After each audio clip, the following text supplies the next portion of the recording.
You're watching Class 107 for the Purebred Arabian Hunter Pleasure Championship with adult amateur owners to ride.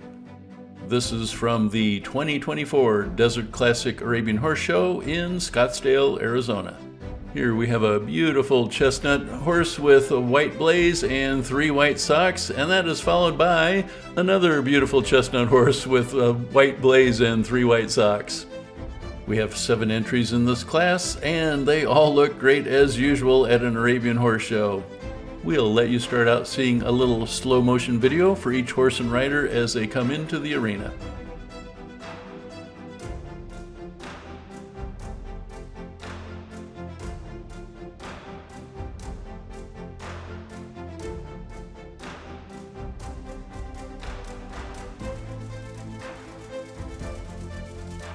This is your 7th and final entry, and we are underway at the trot.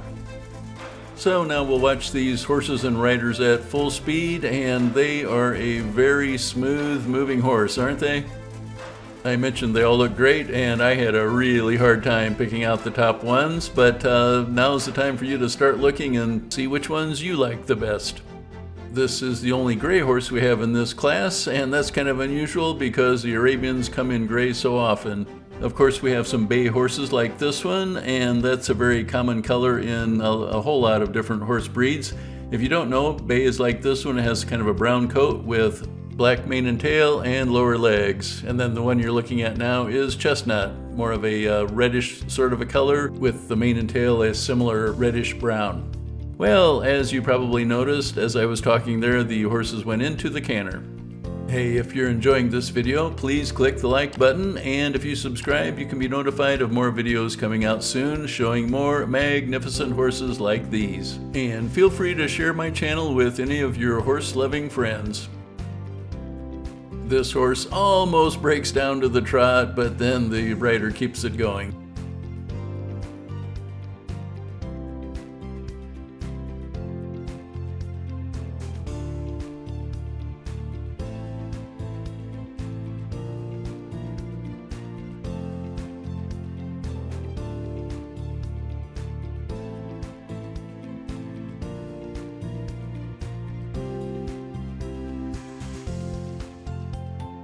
You can see this one coming down to the walk, and that was unscheduled because we have a timeout. Each rider is allowed 1 timeout, and after that, a second timeout is a disqualification. So it gives us a chance to get a good look at a couple of the horses.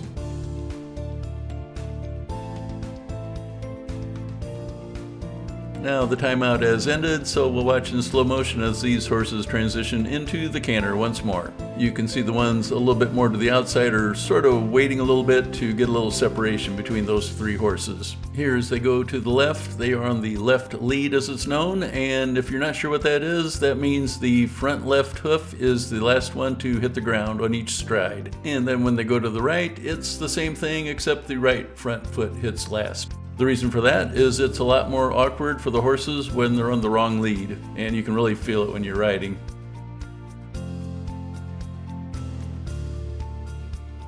And now they go into the hand gallop, and you should see them starting to pick up speed as they come around the arena. Or maybe not, since I'm slowing it down to slow motion, but I think it looks really cool at the hand gallop when we slow it down. They just look really smooth as they stretch out. I like how this one's tail looks like a thin ribbon being waved around in the wind.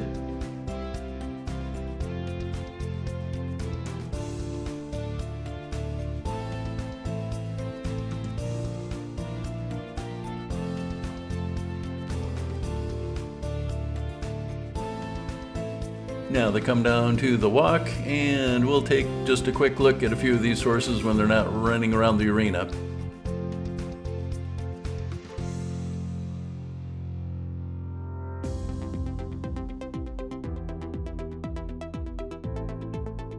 Now the horses reverse, and you can see how this one's head, neck, and body all stay in a straight line. Here's a replay of that in slow motion, and you can really see how everything is all in one line as they reverse. And that's how it should be.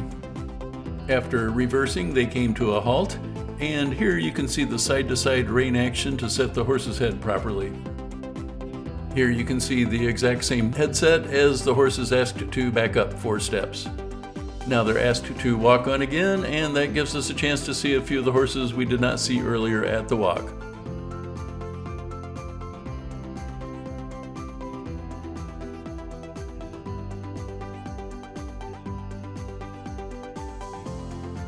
And then they step into the canter once more.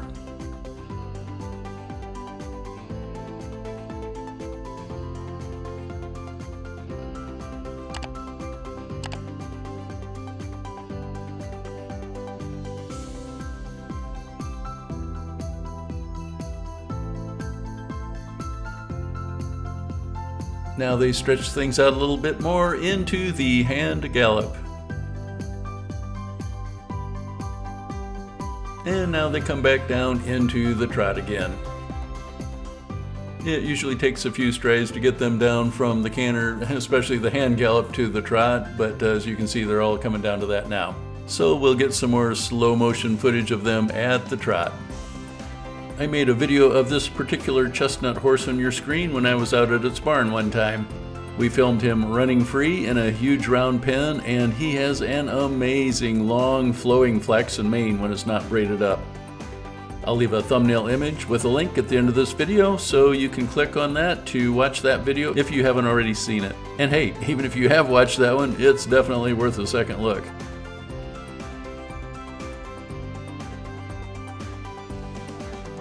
This is the last pass for these horses and their riders, so it's time to see which ones you like the most and see how that coincides with the judges' picks. As always, you can let us know in the comments how you did at picking them out, and it's subjective after all, and the champion was not a unanimous choice, so there are no absolute right or wrong choices. Here's our first one coming into the lineup, and then the others are going to be following shortly. There's our lone dapple gray horse, followed by the two chestnuts with the white blazes and 3 white socks. The tension builds as we wait to see the champion, but it's our dapple gray horse. I'm sorry, the Desert Classic Horse Show does not post the winners on their website, so if you know any of these horses and riders, you can leave a comment to let us know. The reserve champion is number 311.